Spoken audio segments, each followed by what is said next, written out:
up, everybody? Welcome to the Week 18 Millie Maker Roundtable, talking all things NFL DFS with a specific focus on the Millie Makers, both on DraftKings and FanDuel. And we got what's going to be, I think, a wild Week 18. NFL DFS is always kind of crazy in the last week of the season.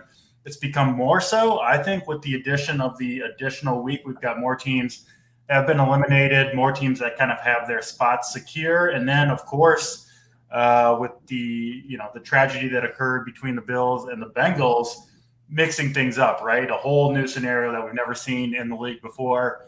And, if you're playing NFL Week 18, I do think if you've done your research, if you know what you're doing, I think this could potentially be, or, at least in theory, the most profitable week of the year. And if you haven't, you might be in for a bit of trouble because there's crazy motivations to talk about on almost every team. We'll get through all of that. And, thank you for joining us all 18 weeks. If you have been, we appreciate the support. And I guess I'll do the introduction. I'm DraftCheat, joined today by the usual suspects, Lox and Snyder. We'll go to you, Snyder, first. How you doing? How you feeling? Week 18, we got Jaguars, Titans about to kick off as we start here. And crazy day ahead tomorrow. How you doing, Snyder? Yeah, I'm doing pretty well. My guy Morikawa has a pretty good lead in the first PGA event, so got to hit on that first. But yeah, I'm really excited to jump into this NFL slate. I mean, there's a ton of news, a ton of motivation for certain teams to play for here on this week. So it'll be fun getting into this and kind of breaking this down. We've got a massive 13 game slate or something. So that's way bigger than usual. So excited to jump in this and get your guys' opinions on stuff. Yeah, for those of you who have watched the show before, I always kind of introduce each game with the total, the spread, talk about the players. I'll, this week also talk about what I see as the motivations for each team. I've done my research, but it's complicated, and I'm sure I will get a few things wrong or, people with different opinions about stuff. So we'll talk about all that stuff. Lox, let's go to you. How you doing on Week 18 here? Yeah, doing well, DC. Thank you. Thanks to everybody tuning in tonight, obviously, for the whole year here with us, 18 weeks. So nice to have you guys with us. Obviously, one more week to break down. Ton of news. I mean, there's going to be so much stuff happening tomorrow morning, too, I have a feeling. So obviously, just be in the Discord, be watching the shows in the morning, and pay attention to everything. Let's pick some winners again. Before we start, Lox, let me just ask you a general overview on Week 18, because I think you can make the case both ways. Are you taking the approach of you're trying to eliminate players who you feel have some risk, who you think could be, removed from the game early? That's one approach that you could take. I think that's the approach that I lean to. But you can also take the approach when we're talking Millie Makers, which is the title of the show, of taking risks that other people aren't willing to take, right? So what's your general approach in terms of that for Week 18? I'd say as far as like Millie Maker type stuff, which is what we're talking about, I tend to get a little more risky in that situation. Yeah. I do like targeting guys. Obviously, I'll look into like who needs bonuses because obviously that's important in Week 18. So that's always something to pay attention to. And I mean, even teams that aren't playing for anything, they still want to win a football game. So you can kind of view it that way and attack teams where everyone else is going to be playing players that, hey, this team needs to win, so I'm going to jam these guys. Well, you could go the opposite way and look at like a team like the Panthers and Saints game that means absolutely nothing that I'd see going off possibly this week. And it's probably a low ownership because everybody's like, oh, these guys got nothing to play for. I think that's a thing that I might do this week, to be honest with you. So I'm going to be kind of leaning that way just for GPP purposes and trying to win that Millie because, a lot lower ownership going that way compared to the other. Yeah. There's like two types of teams that have nothing to play for, right? There are teams that are going into the playoffs with nothing to play for, but the teams that have been eliminated that have nothing to play for, I mean, most of those teams have been playing with, very low playoff odds for most of the year. The players on the field still have a lot to play for, right? They're playing for their jobs, essentially, going into the next season. So a ton of stuff to talk about. I think the best way to do it is just to dive into the games and go game by game through it all, as we always do. We'll talk about all 13 games. We will go, as we always do, by the DraftKings order of games. So if you pull up any DraftKings contests, we go by the order that they have it listed. The first game we'll talk about, two teams that have nothing to play for here. One, bound for the playoffs in the Tampa Bay Buccaneers. They are locked into their seed, and that's clearly reflected in the spread for this game. We'll start with you, Lox. Tampa Bay 4-point underdogs going into Atlanta, total sitting at 40.5. The Tampa Bay coach, Todd Bowles, has said that they need to work on things, which is obvious enough. By the way, quick aside, I got to give you a shout out. Play of the day, Mike Evans last week. My goodness, Lox. That's definitely the best play of the day once you consider ownership and what he did. I mean, he was very low owned, but you absolutely had to have him to win any sizable GPP. So, yeah, I do got to give you credit on that one. But, yeah, Tampa Bay, nothing to play for here. I do think the starters are going to start this game. How long they play, I think, is very much up for debate. I'll trust the Vegas line on this one more than the coach, right? Tampa Bay underdogs in Atlanta. I can't go to these Buccaneers myself on a 13-game slate. The Atlanta side, I mean, they kind of went with the youth movement a while ago. We're going to see Desmond Ridder obviously behind center again. He's been very underwhelming through 3 games, has yet to eclipse 10 DraftKings points. I don't think I can go there. I'm probably not playing a lot from this game, I'll be honest, as we started off. But we'll throw it to you, Lox. What do you see Tampa Bay and Atlanta? Yeah, thank you. That call, it worked out. I just had a feeling. It was one of those days, and I was watching. It sucked because I had nobody right with him. I jumped in the Discord and sent a message to the 3 of us that we have preparing for the show, and it was like after he scored the 3rd long touchdown, I'm like, man, I hope my man Lox has a chance to ship something big. And when you make a call that good, that big, like, you hope you get paid off, but it sounds like you had some duds in your lineup that maybe prevented from a huge day. Yeah, unfortunately, prevented me from a huge day. Obviously, I still cash. I mean, it's hard not to cash when you have a guy like that at 6%. What did he score? Like 50? 51, I think, is what it ended up at. Yeah, it was awesome. It was awesome to see. When he caught the 3rd one, I just kind of chuckled because after the 2, I was already like, okay, I got the guy. He nutted, so. It is what it is. This week, definitely won't be on that same train. I think I'm just going to cross off this whole Buccaneers team. Yeah, they're going to start. They're not going to play very long, I don't think. I just don't trust it. The line obviously knows what they're talking about. Vegas knows what they're talking about. The only guys in this game, I mean, I'll even have any interest in are Algier and Patterson on the other side of the ball. It's just who gets the run. I kind of lean Patterson for the $300 savings, but other than the 2 running backs on the Falcons side, I'm probably Xing everybody out of this game. I don't trust it. Yeah, I mean, the thing is, even if the Bucs somehow went off early, there's no way they're staying in the game, right? I think Tom Brady maybe throws 1 touchdown pass and then kind of takes the seat, maybe 2, but I think even that is probably a stretch. Snyder, what do you see here, Bucs and Falcons? Yeah, there's not too much here. I'm kind of just in lockstep here with Lox again this week here just to open the show out. Definitely like Algier and Patterson here.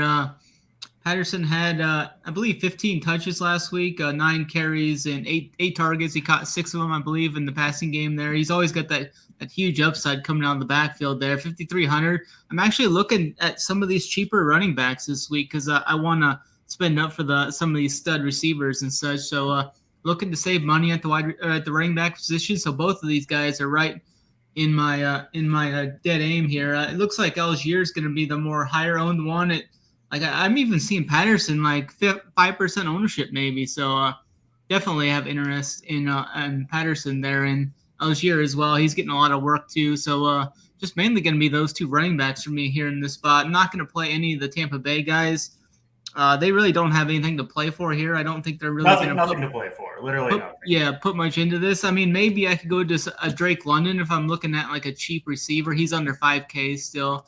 He's going to see probably the last 4 games. He hasn't seen less than 8 targets. So I think London's going to see some volume in this game as well. So basically, it's just going to be those 2 running backs and then Drake London if I'm looking for a kind of a mid-tier value piece for a wide receiver there. Yeah, I don't have a ton to add. I think you guys are a little bit crazy to consider Patterson here, 32-year-old veteran who I think is up for a new contract next year. the young guys for Atlanta, I think, are a little bit interesting, right? Like, I mean, Ritter is literally playing for the starting job next year. Drake London still has a lot to prove. Kind of a disappointing rookie year for him. Algier, rookie. So I do like those guys a little bit, but I'm not going to the veterans here on either team personally. So that's Atlanta, Tampa Bay. We'll go to the next game. Certainly an interesting one here: New England and Buffalo. Obviously, DeMar Hamlin, his cardiac arrest, I believe it was, postponed the Buffalo-Cincinnati game. That game will not be made up if you're living under a rock and haven't seen that yet. And with the Chiefs winning today, Buffalo can no longer get the number 1 seed. They still do have a lot to play for here, though. They look like they should be a fully motivated team. Same with New England, right? They need to win to get into this game, so get into the playoffs, or to have a chance to get into the playoffs. So we will see a fully motivated. I mean, I think you can look at this game as just a normal last game, right? I think both teams really want to win this game, so you can break it down as such. But two pretty good defenses. It'll be interesting to see how Buffalo responds after an unprecedented situation, obviously, last Monday night. I don't know what to think on this one, Lox. I'm interested to hear what you two guys have to say. Let's throw it to you, Lox. What do you think, Buffalo and New England? Yeah, this one's definitely interesting. They both have something to play for. Like you said, New England has to win. So they're highly motivated. Obviously, we never love their offense, right? They're kind of known for their defense. Mac Jones is just one of those QBs that kind of holds it together. Doesn't do anything too crazy, stupid, but I don't know. I got a little bit of interest on the Patriots side. It's always the same guys for me. Really only Ramondre Stevenson or Jacoby Myers. If I'm going to the Patriots, I'm not going to have any other interest mainly. I just don't see it. I don't really see ceiling games from any of these other guys. So no interest there. But I do think Buffalo comes out slinging. They want to play for DeMar. They still want to win for DeMar. You know what I mean? I think that's all the motivation in the world. I'm a huge guy for that kind of stuff. They obviously want to go out there and just take it to him, I think. Just make a statement for him and for the team. So I think Josh Allen is a great play this week. I don't think he's going to be that high owned unless I'm seeing it wrong, but I'm seeing him quite low owned just for his price tag and everything. People don't want to go up there. And then just pair him with Diggs, man-to-man coverage. He's going to own this team. So I wouldn't mind a little Allen-Diggs combo this week. If you want to throw Davis or Knox in there, I'm okay with that too. And then both running backs are actually okay for this team. I lean towards James Cook like I have all year just because I think he'll catch a little bit more passes out of the backfield. But if I'm leaning this game, I'm probably going like Allen Diggs and run it back with a Stevenson or Myers, somewhere along those lines. But definitely a lot of interest. Yeah, I think that makes a lot of sense. Snyder, what do you think here, Buffalo, New England? Yeah, I'm kind of right there as well. I really like this Buffalo team to come out swinging here. I mean, they must win this game to get the 2 seed. Like, Diggs was getting more involved in that game too. Like he had those 4 or 5 games before that. I think 3 or 4 games where he hadn't seen much involvement in the offense, but they came out and targeted him early. He had 2 catches early in that game. I think he's going to come out and play inspired. He was like one of I think DeMar's like good buddies. I think he actually took an Uber to the hospital right after they ended up calling that game. It was something story I seen there. So I think Diggs is going to come out, put on a massive show here for his guy here. I could see Diggs maybe getting into the box 2 or 3 times here in this game even. So Diggs is one of my favorite plays on the board here. And like Locke said, it looks like Josh Allen's going to be under 15% owned. So I think that's a really good spot to target him here this week with that Diggs skinny stack there.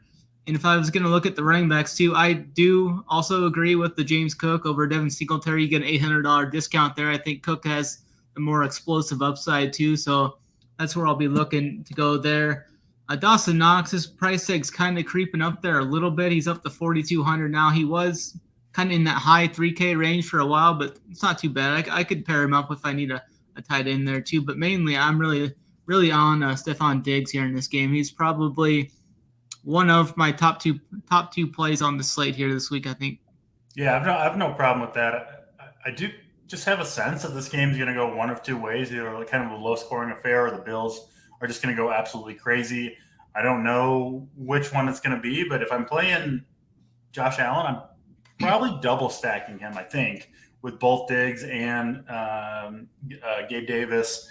2 of Davis, Diggs, and Dawson Knox, I think, is probably the way I'll approach the Bills.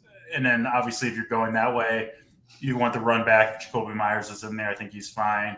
Stevenson, he's been a little disappointing, but should be over his ankle injury by now. I think he's perhaps an interesting, low-owned running back play on a week where there's a lot of questions for a lot of running backs. So that's New England, Buffalo. Let's move to Minnesota and Chicago. Chicago, obviously nothing to play for. They've been eliminated from the playoffs. Justin Fields not going to play this game. We will see. Have they said, is it Peterman that's going to get the start, I think? Yep. Yeah, it looks like it. Yeah, old Peter Copter.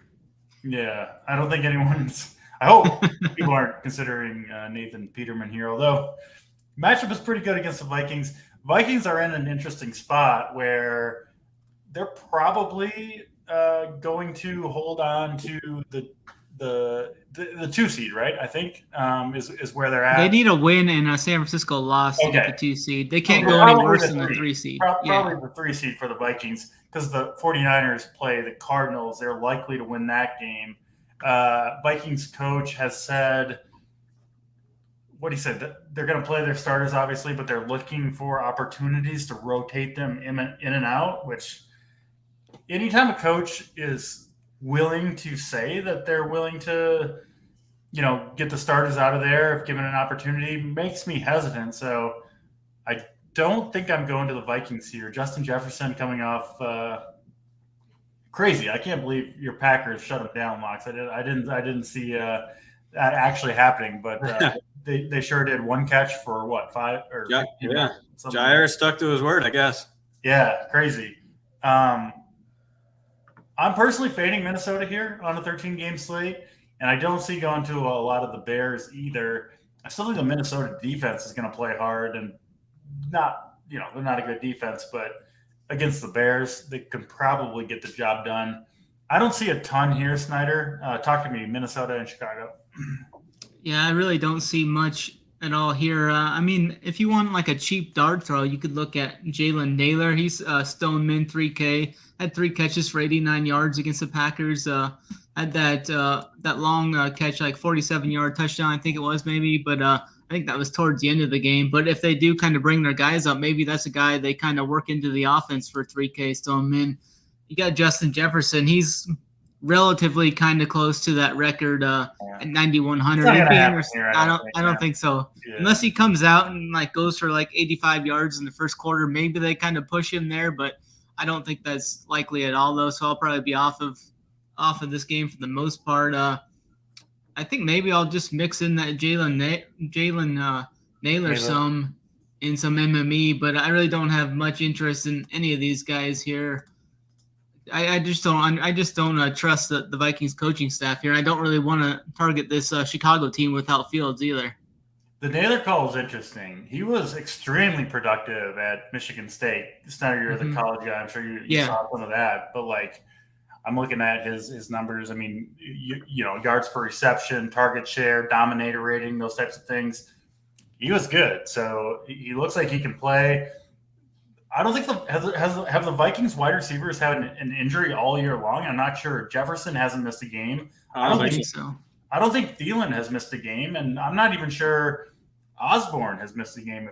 If they have, it's like a combined 1 or 2 games. So maybe this guy's waiting in the wings, but just never gets the opportunity because the opportunity hasn't come for him. So yeah, I think that Jalen Naylor call at 3K should be a good one because he's going to go under the radar, right? He's not going to start the game. I wasn't really on him until you mentioned him, but next time I pulled him up and makes some sense. So I like that call. Lox, let's go to you, Minnesota, Chicago.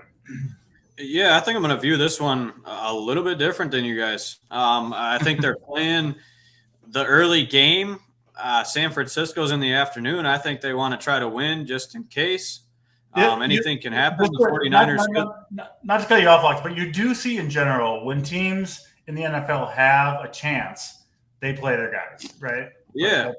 And that's just I don't want to miss out on hey, we got to win this game. Justin Jefferson's also 200 and some yards away from the record. Maybe we're going to chuck him the ball and try to get him the record along with securing a win and hope that San Francisco loses in the afternoon to get at the 2 seed. So, I've seen crazier stuff. That's kind of how I possibly see this going. My only interest from this game would be Justin Jefferson, just because I think, obviously, if he gets to his record, they're going to be winning by a ton. I don't see the Bears scoring much other than through Montgomery. So Montgomery's my only guy I have a slight interest in. If he, for some reason, sits last minute, Khalil Herbert becomes a great play at $4,600. Obviously, we've seen guys in weeks like this at the end of the year, they'll go from we're playing him to he's sitting. So just like I said, if something crazy like that happens, Herbert becomes a smash play. So the two running backs there, depending on if Montgomery's playing. The other side, just Justin Jefferson. I think they got something to play for. He's been a stud all year. Yeah, he got dudded out last week, but he's gone for over 200 before. If he does it one more time, he's got the record, and they could possibly secure a 2-seed. I do think the Vikings, you're talking me back into the Vikings a little bit, Locks. I mean, after that game by Jefferson and the horrible performance by the Vikings against Green Bay, not only do they, they do have something to play for. They don't know what's going to happen in the afternoon for sure. And they probably don't want to go into the playoffs limping in with that horrible, horrible loss. So that makes some sense. I was kind of off the Vikings, but, that's why we do this show. It's fun to talk it out, obviously for the viewers, but for ourselves as well. So maybe I'll get back in on a few Vikings, but I do like that Naylor call, Snyder. I assume he's going to be like 1% owned, 3K. Yeah, maybe even less, like maybe 0.5%. Yeah, you always like it when you pull up your team and your player starts with a 0 point something. I've been there a few times. Doesn't usually work out, but when it does, it is super glorious. So that's Vikings and the Bears. Let's go to Baltimore and Cincinnati. Obviously, Cincinnati involved in that game with the Bills that was postponed and not going to be made up. This is a weird one. The NFL teams had to vote on the new playoff proposal for the AFC. I think there were 2 or 3 teams that voted it down. One of them was the Bengals because they had a chance, an outside chance, to get the AFC 1 seed. Obviously, now with the Chiefs winning, that would be off the table. But when the vote took place, they didn't know that, and they did kind of get shafted a little bit. They should be motivated here. Also, if the Ravens win, they do a coin flip for the division title. Is that right? And then decides who will host the game. What a joke. Just bizarre stuff in this one. Lamar Jackson going to sit out another game. If this was a playoff game, I think Lamar would be out there. But I think the Ravens just, give Lamar another week and get him ready to go. Snyder, you're the Ravens guy. We'll start with you. What do you think on the motivations on this team? Obviously, I think the Bengals want to kind of prove a point here. The Ravens kind of think it kind of seems like they're punting this game, but their defense is so good that, they might pull out a win anyway. I'm kind of leaning fading this game, but interesting to hear what you have to say, Snyder. Yeah, I think it's going to be one of those lower scoring divisional games. The totals dropped since it opened at 43 and it's down to 39.5, and the Bengals are up to a 9-point favorite now. The Ravens do have a chance to get the 5 seed and still have that chance at home field, a playoff game. If they win, they would have to win and I think they need a Chargers loss to get that 5 seed. But more than likely, it's going to be going back to Baltimore or going back to Cincinnati next week, unless they win. Then that coin flip can come into play there too if they meet in the wild card round. But I really don't think the Ravens are really going to have too much going here. It looks like the Bengals are just going to come and lay the wood to them here. So I'm kind of on some Joe Burrow here. I don't think he's going to be that highly owned. And I've seen some quotes and stuff out of Zach Taylor. What I'm worried about is, can this game actually shoot out? Are the Ravens going to put up enough points for the Bengals to keep? I don't think it can shoot out, but I could see the Bengals coming out and all pissed off, putting up 28 points on them, and Burrow throws for 3 or 4 touchdowns, takes Jamar Chase with him, or a T. Higgins or something. I have quite a bit of interest in Jamar Chase this week, and Burrow's going to be under 10% owned, so I'm going to have some shares on them. And the way to beat this Ravens team has been through the air. They've got some aggressive cornerbacks that like to take chances. Jamar Chase has lit up this Ravens team before, last year and a couple of times throughout his career. So I'm going to be on some Burrow to Chase and probably mix in some Boyd and Higgins there as well, kind of stack up this offense. I think the Cincinnati is going to come out on fire here, and they're gonna lay the wood to them, I think, here in this game. And I don't think the Ravens are really gonna have much to say here. I mean, they've already clinched a playoff game, but if they get down, I think that you could see them kind of roll over here and wait for next week. Yeah, it does feel like the Bengals are going to come out throwing in this game. That much I feel pretty confident about. How long they're out there. I have trouble paying up for an expensive quarterback in a game where I'm just not sure the other team is capable of keeping up. Mm-hmm. Lox, your thoughts here? Burrow, Tyler Huntley likely to start. It looks like Bengals and Ravens. Go ahead, Lox. Yeah, this one I don't have a whole ton of interest in. Just a few guys that SNYDER mentioned. I do like Burrow and Chase quite a bit. I think they just come out slinging. Chase is a stud. I could see it happening against this. I don't know. The Ravens secondary isn't the best. So I'd say if I'm playing this game for the Bengals, for me, it's just Burrow and Chase. I'm not really going to anybody else there. If I were to play the other side, it'd be Huntley and Andrews, but I'm not doing that this week. I'm not going there. Andrews continues to let me down, so I'll just fade him unless Lamar's playing. He's going to crush, I think, when Lamar gets back. Or he's going to crush because I just said that I don't like him finally. Yeah. I'm going to try it again, but he's cost me a decent chunk of money as well. That's Baltimore, Cincinnati. We'll go to the next game. It's certainly an ugly one, Houston and Indianapolis. Obviously, neither of these teams anything to play for except for draft position. Colts are 2.5-point favorites. Total sitting at 37.5. Well, Ox, will stick with you. I'm not going to players from this game. I'll be honest. I just not doing it, but maybe you are. So talk to us, Indy and Houston. I am. Okay. I am. I'm going to play somebody from this game, and y'all are going to laugh. And he's talk me into it. I'm willing. Is it the same guy I like, Lox? I do like one guy from this game. There's one guy in this game I will play, and maybe two. But the one is Zach Moss at 5,200, a cheap running back against a horrible Houston run defense. And I'm going to want to spend at a lot of other places this week. And then Jelani Woods at 2.9 at tight end. Those are my only two interests. Otherwise, cross this game off for me and move on. Yeah, good old Zach Moss has caught like 2 passes in his entire career, 5,200. Yeah. Hey. I was hoping you had a stronger case. I might leave Zach Moss. DC, 24, 12, 15 carries. He's gotten over 60 yards or 65 yards or more the last 3 weeks. All he's got to do is get in the box. Yeah. He opens up a lot of other stuff. He's not even that cheap. He's 5,200. That's cheap for a running back, starting running back. It's a good price, I think.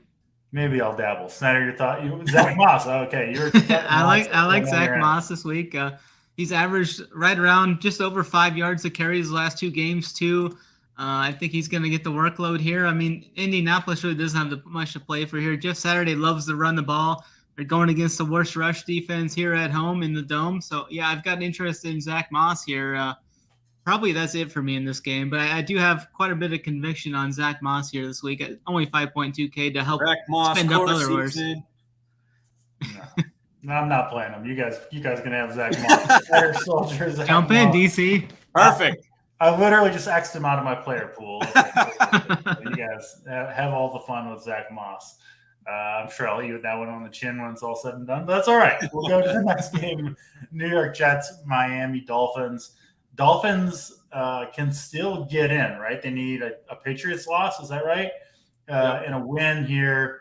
Obviously, kind of a decimated team. Looks like Tua is not going to play this game for sure, and then maybe out for the entire year. 3rd concussion on the year. Tough for Tua. And then Bridgewater, questionable. Is he going to play? I'm not sure. No, I think Skylar Thompson's starting. Yeah, that's what I thought. Yeah, Skylar Thompson going to be out there. Doesn't look great, but Miami does need to win, and they have had a week to prepare for this game. The Jets eliminated last week. Joe Flacco is going to start this. Is that right? Joe Flacco going to start the game? That's what I'm saying. For the Jets. Seems a little bizarre to me not to give Zach Wilson one last chance, but it seems like his papers have been written in the Jets uniform. I don't think he's going to play another game for them. maybe you got another sneaky play in this game for me, Locks. I don't know, but I don't have a ton of interest here. The one guy that I kind of like is Tyreek Hill, just because you can do all the short passes with him, right? I mean, you got a quarterback who is in a tough spot. Why not just do short stuff, get your playmaker the ball, and see if he can create offense for the team? So Tyreek Hill, the guy I'm looking at from Miami. The Jets side, you'll have to talk me into someone, Locks, but go ahead. Miami and the New York Jets here.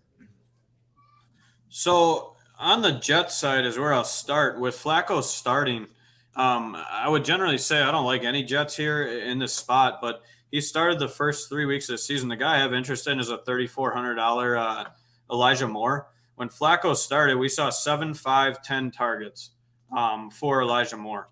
So I've seen the chemistry there. Obviously, Flacco likes throwing to him. So if you can give me a $3,400 receiver that's going to get anywhere from 7 to 10 targets, I'll take that all day.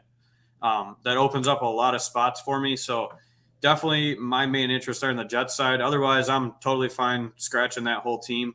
And then the Dolphins, I don't know. Skylar Thompson is just not good.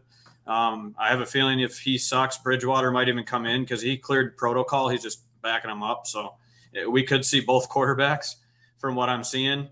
And I know they got something to play for, but the only two guys I'd have interest in is Hill and Waddle. But someone's got to throw him the ball. So that's the only thing that worries me. I'll probably be off of them, but if I'm going to play anybody from the Dolphins, it's going to be Tyreek just because of how many different ways he can get the ball. So it's pretty much Tyreek, Hill, or nobody for me on that side, and then Elijah Moore on the other side. I mean, Miami will try to move the ball here, right? They get into the playoffs if the Bills beat the Patriots. Is that right? Yeah, they need if they win, yeah. They need a win and a New England loss, and they'll be in. And the Bills are probably going to beat the Patriots. So Miami, I mean, fully motivated here. I don't know. What's Tyreek Hill's ownership looking at? It's got to be low, right? I would think. I'm seeing like 10-ish. Yeah. I'm seeing lower than that. I'm seeing like 5% maybe. Are you? Yeah, if he's 5 to 10, I mean. Yeah, I'm seeing around 5 as well. What I'm looking at, I mean, I just think they got to get him the ball. Skylar Thompson, he's not a runner, right? He's a pure pocket passer, and Hill can get open against anybody. So yeah, I think he's an interesting play. Snyder, your thoughts here? Miami and the New York Jets. Yeah, I know the Dolphins are going to be motivated here, but I really struggle clicking on any of these Dolphins with Skylar Thompson at the helm. I think Skylar Thompson is just absolutely terrible. And he's not good for his weapons, so I'm going to be off of this Miami team most likely. I do like I might even click Joe Flacco's name. I mean, he had 52. Hold on. 52, 44, and 59 pass attempts. He threw for 300 yards 2 of the 3 games. He's got Garrett Wilson. He plays weapons by all means, but Joe Flacco himself. I mean, he's cheap. I mean, if I could play a Garrett Wilson, Elijah Moore, Joe Flacco stack. I mean, that's super cheap. You spend up elsewhere. And Garrett Wilson had 32 targets in the 3 games that Joe Flacco started, 2 at the start of the season. So you play those 2 pass catchers with Flacco. You just load up everywhere else. You play Chase. You play Diggs. Snyder, let me ask you a question, Snyder. Who do you got in a 40-yard dash? If you pick wrong, your life ends. Big T or Joe Flacco? Oh, I'm taking Big T all day.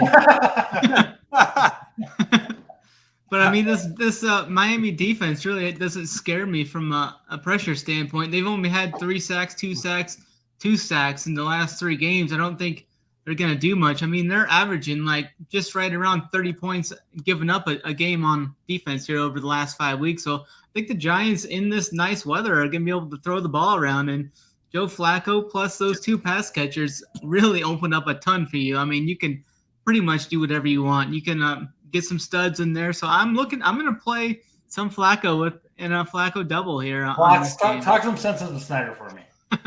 Hey, apparently he thinks that Flacco is last week's Tom Brady. Okay. There you go. Nobody was going to play Tom. Nobody wanted to play Tom Brady. Yeah. A little difference between the two. One is the absolute goat, and Flacco. Flacco can still chuck the ball. I'm not playing Joe Flacco. Nope. Okay, thank you, Locks. What if he gets you 30 like he did week 2 of the regular season? Hold on, DC. Joe Flacco or Skylar Thompson? I'll go with They're Skylar. same price. I'll go with Skylar. Yeah. I'll take Flacco. I'm going Joe Flacco on that one. Lunch bet, Snyder? Skylar versus Flacco? Sounds good. All right. Free lunch for DC. Love to see it. We'll move to the next I'll game. cheer you guys on. Carolina and the New Orleans Saints. 41.5 total in this one. Saints 3-point favorites. Another pretty ugly one here. Both teams kind of sputtered to the finish. Oh, we'll go back to you, Snyder. You got any more bad takes for Carolina and New Orleans? More bad plays for the people? No, there's really not too much interest here for me in this game. Just looking around. I mean, Kamara, maybe. I mean, it's a good price tag. He's back in the dome. I think he's interesting. I think he's going to see a little bit of ownership, though, but nothing too much. Maybe he gets around 15% ownership, but I don't think he's going to get too out of line. Chris Olave is always there, 6,200. I do have some interest in Terrence Marshall. I've kind of been watching him recently. I mean, he's a cheap GPP upside play. I mean, you got to realize he's probably going to get you like 3 to 5 points, but if he connects on one of those deep balls, it could get you to like 15 to 17 points. So I think he's interesting for large field MME. Rashid Shaheed's going to be a popular option here. He's still priced down in that low 4K range. 6 targets, 5 targets, 4 targets. He's found the box once. I think he's going to be a guy a lot of people go to. Yeah, I'm seeing his ownership could even approach like 20% ownership. So if he's going to be that highly owned, I probably won't get there though. But there's not really much in this game for me here though. Yeah, our friends at SaberSim have Rashid Shaheed as the highest owned wide receiver on the entire slate, which I get it. I mean, I think he's a decent play, but I don't know if I want to eat the chalkiest wide receiver. Yeah, you guys get it. Locks, your thoughts here? Yeah, I'm going to be different again here. Actually, this is probably one of my favorite stacks of the week. Actually, I think Sam Darnold has something to play for here. I think he's trying to play for a starting job. He's trying to show out a little bit. I think him and DJ Moore have a great connection. We've seen it the last couple of weeks. So I think they do have something to play for here. I know they're both teams are out of it, like I talked about earlier. But I do think this is going to be kind of a higher scoring game and very, very, very low owned. So this is actually where I'm going to go to get different this week. I think I'm Sam Darnold with DJ Moore for sure. Either one of the running backs. I'm okay with Foreman or Hubbard. If you want to go in there, throw in like a Darnold, Hubbard, DJ Moore stack, something like that. But I'm fine just running Darnold with Moore. And then on the other side of the ball, I like Olave. I like Rashid Shaheed. I think they're studs. Kamara, I think he's in play at 6,600 this week. Kind of had a down year.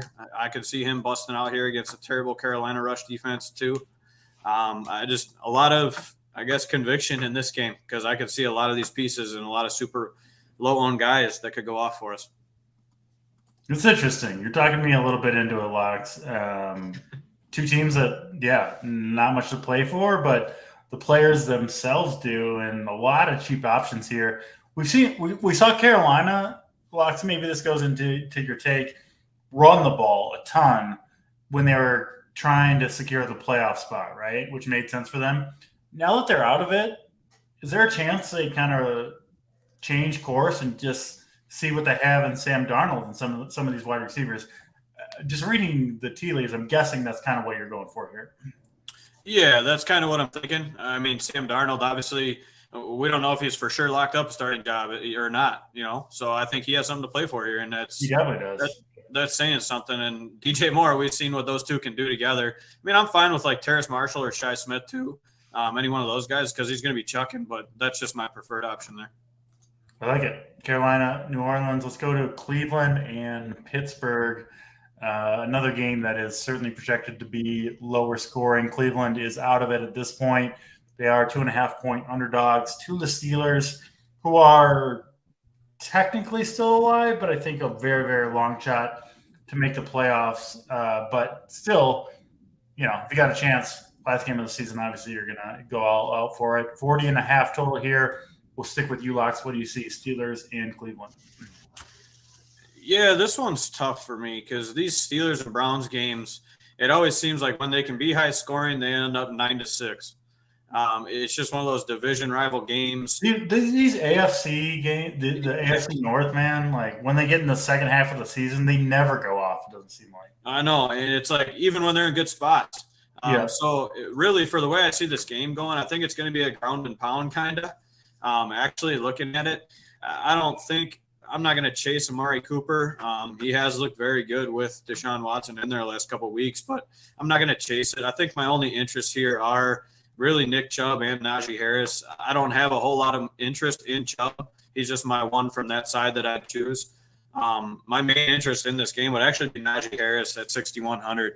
We've seen him the last, few weeks really just pick it up, 24, 16, 22 carries. He's looking good out there, I think. 9 targets, 3 targets the last couple games in the passing game. So, he's been there. And at 6,100, he's still not going to be high owned. I don't know his ownership. I haven't seen it.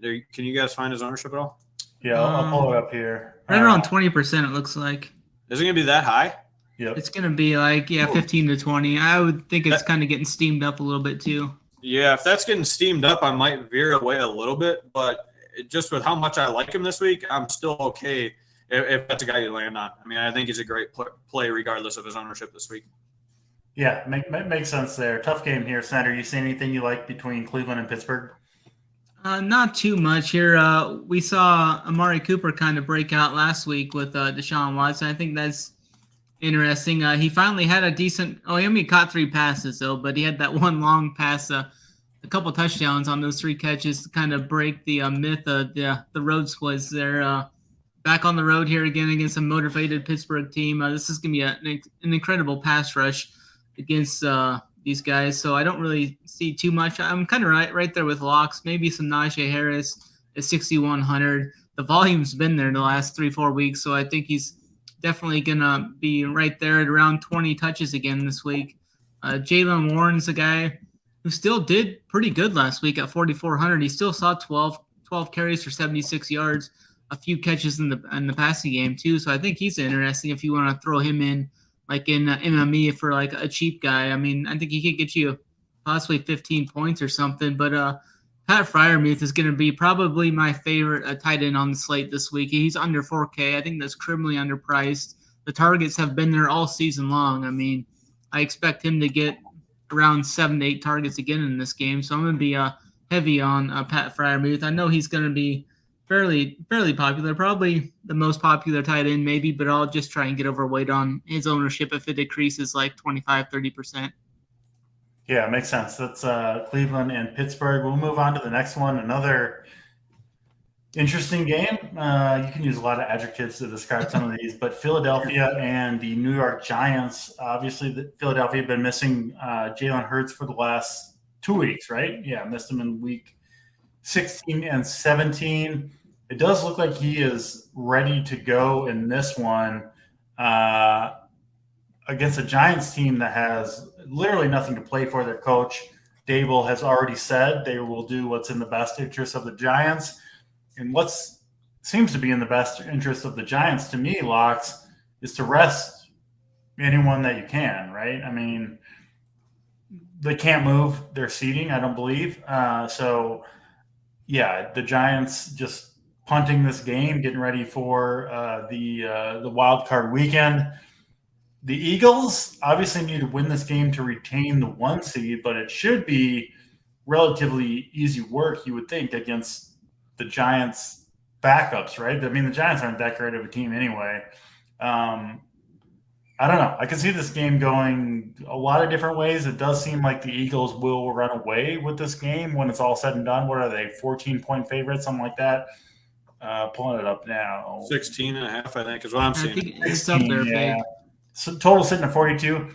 I'm seeing Jalen Hurts as the most popular quarterback on the slate by a wide margin.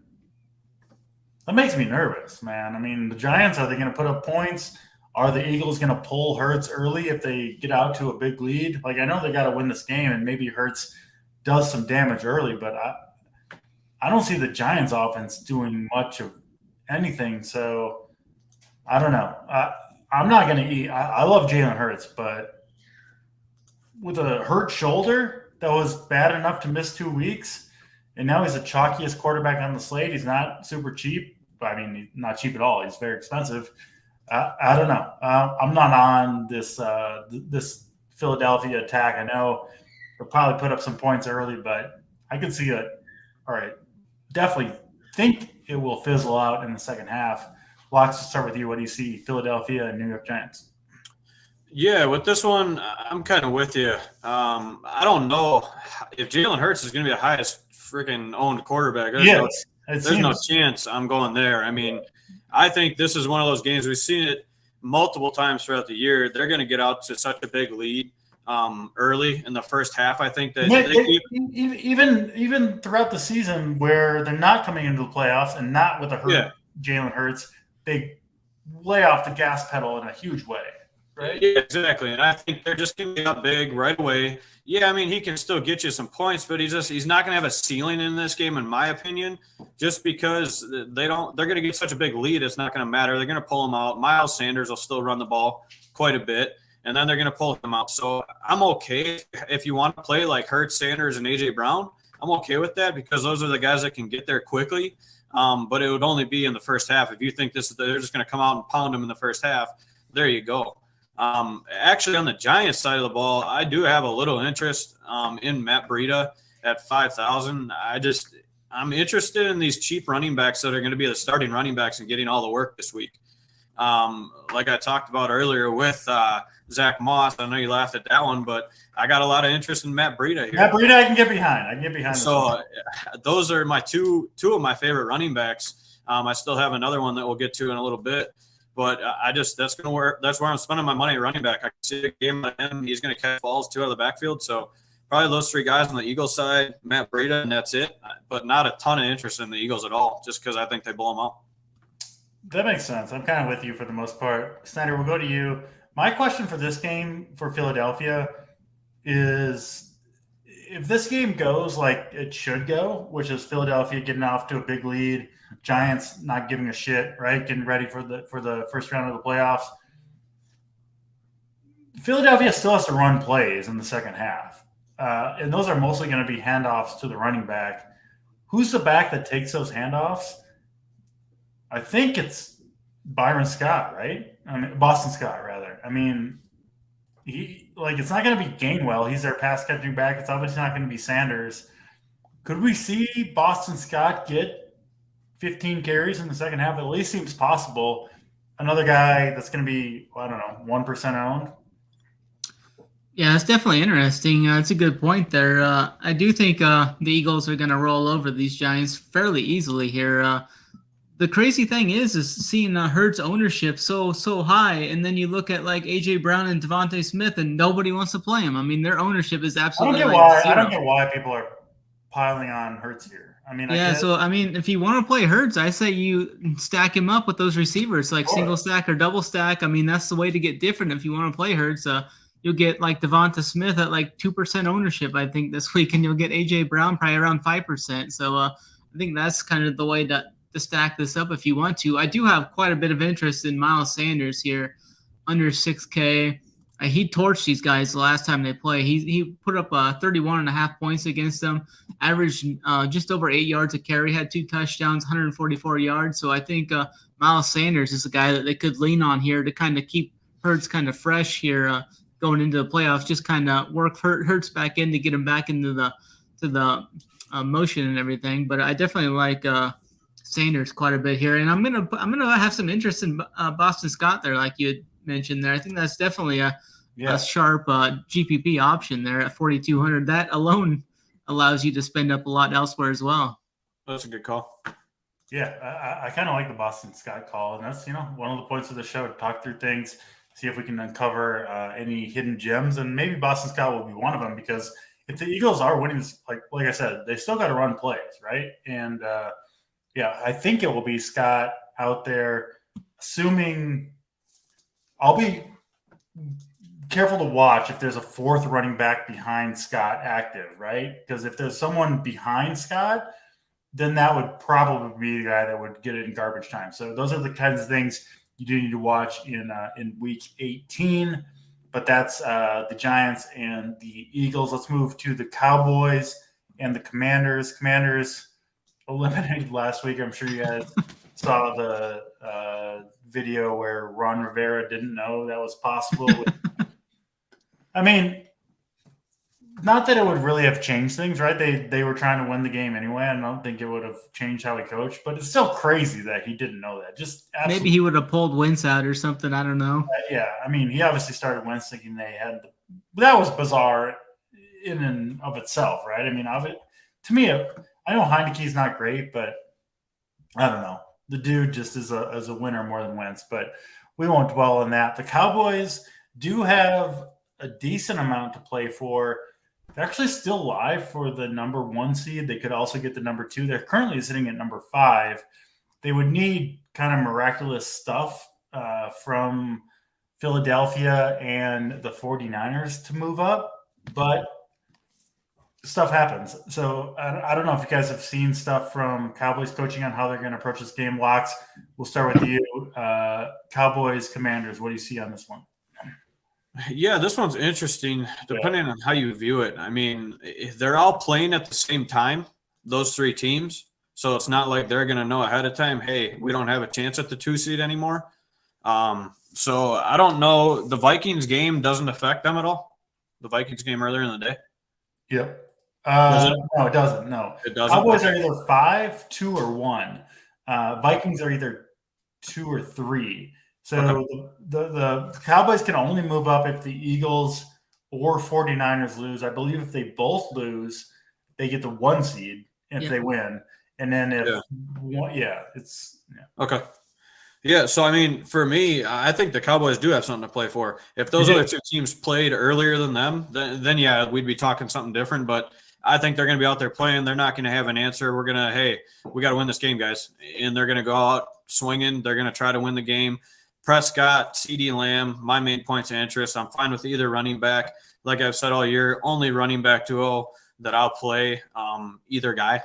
Obviously, I try to stay away from those types of backfields, but they can both get there for us. So Prescott, CeeDee Lamb, both running backs, even Dalton Schultz, we've seen since Dak's been back. He loves the guy, so he can get there for you at the tight end position at 4,500 as well. So I'd say those guys on the Dallas side. I only got one guy I'm playing on the Commanders, and it's probably my favorite running back play of the week is Jonathan Williams at 4-3.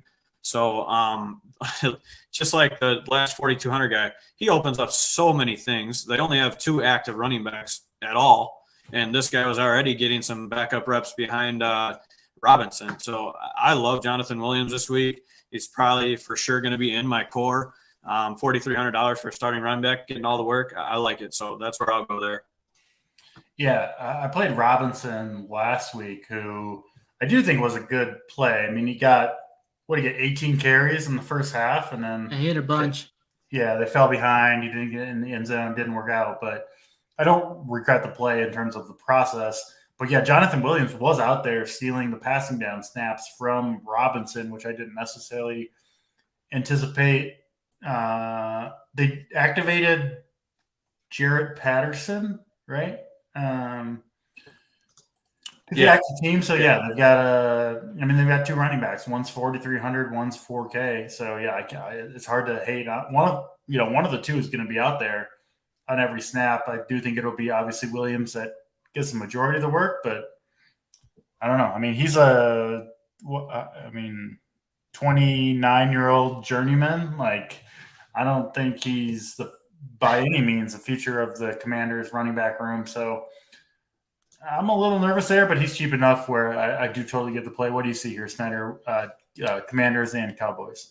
Yeah, this game kind of gives me a little of a pause here just because of the spread here. You got Dallas as only a 7-point favorite here, and you see like the Eagles are 16, the 49ers are 14. Cowboys should sit their starters here, right?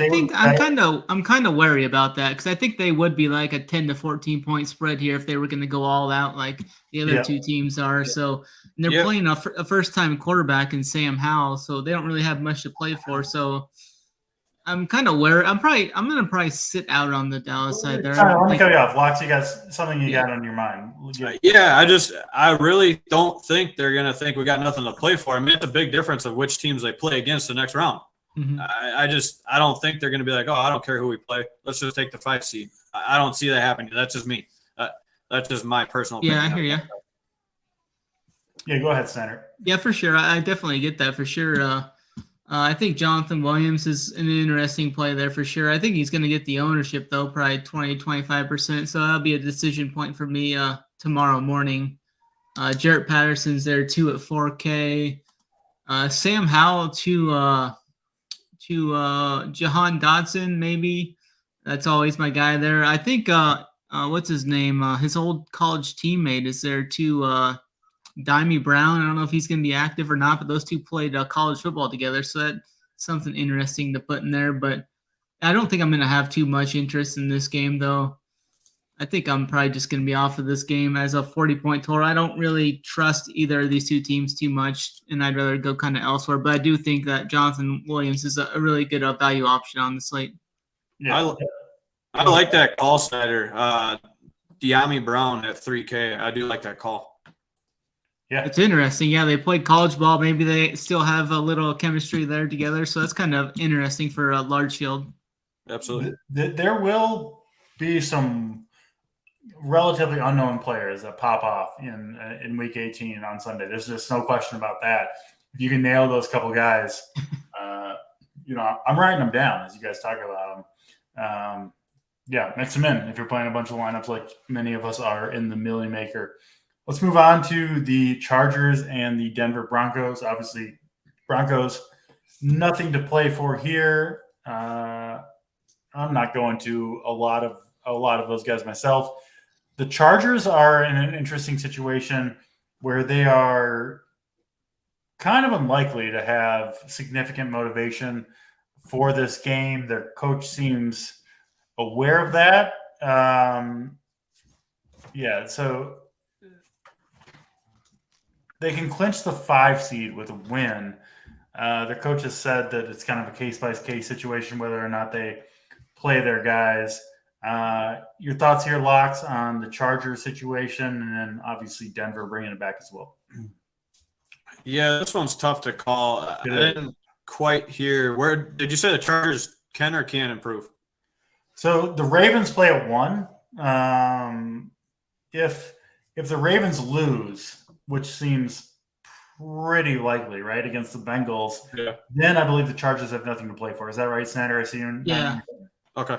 Yeah. So yes, pretty good chance here Chargers are playing a meaningless game. Yeah, and if it goes that way, which I do lean that way as well, so that's the way I'm going to talk about it. I do think that the Ravens get beat by the Bengals, so yeah, there's no reason for them to possibly get Herbert, Eckler, Allen, Williams, any of those guys hurt. Especially a team that always gets hurt. I mean, they get touched and they're injured. Yeah. So it's like you can't do that against a meaningless Broncos team. If they do have something to play for, then yeah, I don't mind getting to any one of these guys. I mean, we've seen Denver's D kind of get thrashed a little bit the last couple of weeks, so I don't mind playing these guys if they have something to play for, but I don't see that being a thing. So this is a situation where if the Ravens somehow beat the Bengals, seems unlikely, but you will know the result or the likely result of that game when this Chargers game locks. The Chargers are going to be super low owned. In that case, any swaps you could make, I think, would be worth making to the Chargers players. Yeah. But obviously, if the Bengals-Ravens game goes as everyone expects and the Bengals win, I would want to get off probably any and all Chargers other than maybe the backups. Right, Snyder? Is that how you see it? Yeah, for sure. If the Ravens would somehow win, then the Chargers would be in a must-win situation. They would be the best players on the slate. You're going to get all these guys like 1% ownership. Because it'd be a must-win for them to get that 5 seed. They're clocked into the playoffs, but it's going to be huge getting that 5 seed. So you'll play either Tennessee or Jacksonville versus one of those other 3 tough teams there. And they'll know that. So yep. So that'd be interesting. Yeah, if the Ravens can somehow pull off the big upset there, these Chargers plays would be elite tournament plays there.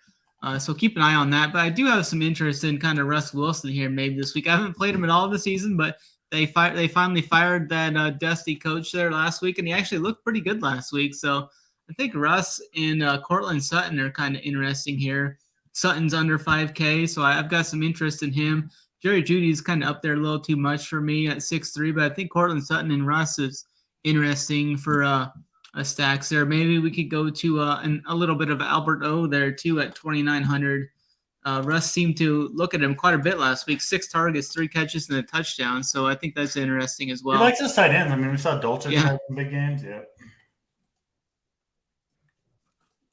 Yeah. No, I'm with you on that. Sonny, sorry, I didn't mean to cut you off. No, it's all good. I'm good. Yeah. Chargers and Denver. Next game on the slate, the Arizona Cardinals. Nothing to play for them. Obviously, Kyler Murray out for the rest of this year and looks like even part of next year. 49ers in a little bit of an interesting spot. They can still get the 1 seed if the Eagles lose, but the Eagles obviously, what are they? Double digit, 14-point favorites, 16-point favorites against. Yeah, 16. Yeah. So, I mean, Shanahan knows that the Eagles are extremely likely to win, right? He's a sharp dude. He's aware of that. McCaffrey didn't practice most of the week. He looks like at least play and start this game.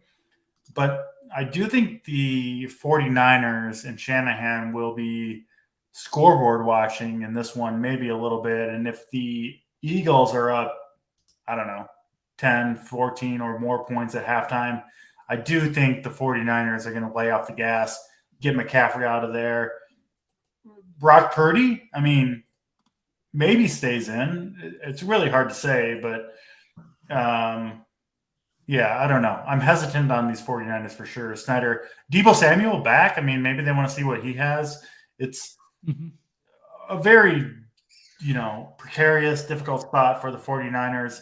Arizona, I just don't have a ton of interest in there anyway. James Conner is out, right? So we'll see. Ingram, I think, will be the guy. It's going to be Corey Clement or Keaontay Ingram, I think, is what I saw. One of those two, but it's not clear to me which one. So this is a hard game, Snyder. Talk to me about what you're seeing here.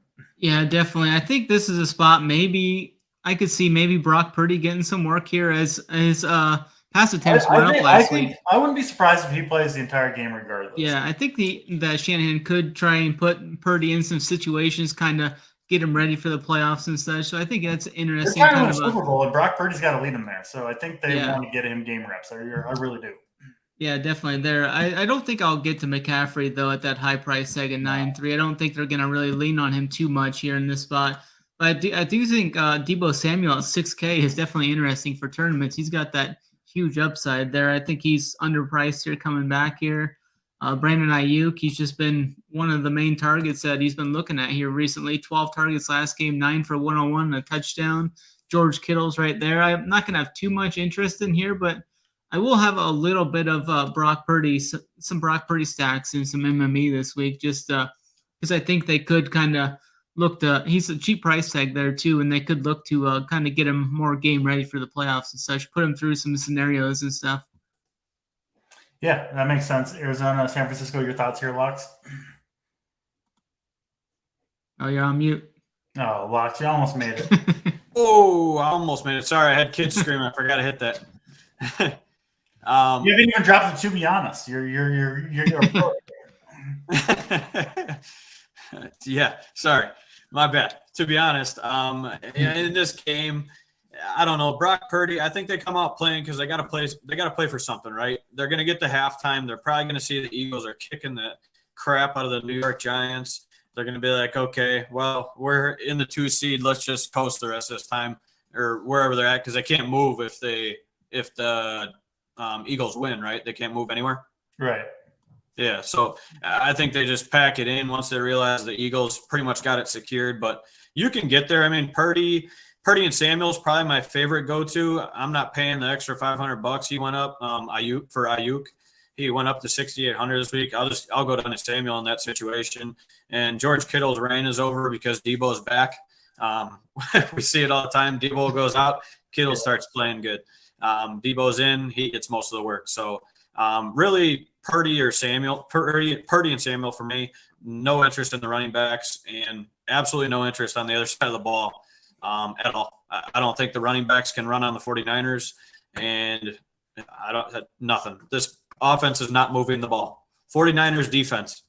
Yeah, I like it. Let's go to the last game on the slate, the Rams and the Seahawks. Seahawks still live, right? They have to win this game and then hope the Packers lose. Is that right? I think that's right, to get into the playoffs. Yeah. Rams. Yeah, Rams, nothing to play for. Schefter tweet today. What was it? Sean McVay considering coming back or not for the next season. Seems like it just could be a contract thing where he's, angling for a few more dollars. We'll see on that one. But yeah, I mean, Seahawks a full go here. Rams not so much. Snyder, what do you see? Rams, Seahawks. Not too much here in this game outside of the Walker play here. I think Walker is underpriced here, 6'4". This is a great spot for him against a pretty bad rush defense here at home. Nice game script here. They need to win, so I think they're going to lean on Walker here.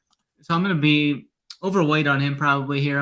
I think he's going to see some ownership probably, maybe 20-25% ownership or something. But I think he's going to once again see 20 to 25 carries in this game. So, this is one of the spots that where the volume's going. So I'm going to be on Walker here in this game. And then not much from the passing attack. I know some people are going to go to Geno Smith, but I don't think I'm going to go there. I'm just going to be on Walker, and that's going to be about it. Maybe I stack Walker with the Seattle defense too at 3-3, but not too much here for me in this game. I'm not going to go to any of the Rams guys in this game.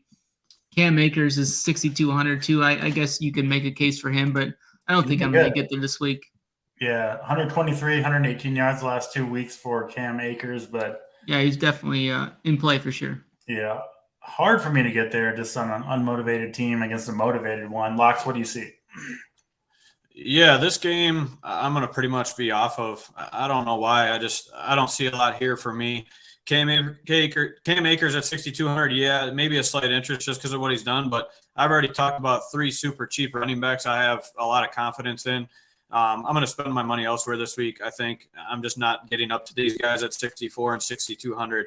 I don't mind the plays if you want to stack a late team and then, like we were talking about, switch to some Chargers or something like that. Yeah. I'm okay, obviously, playing these running backs. I like the ones earlier is all. So that's just where I'm not going to. If I do go to this game, I'm probably going to Geno with Metcalf and Lockett. And I think that's where everybody would go on that side, other than the guys that want to play Walker. I love the call on Walker.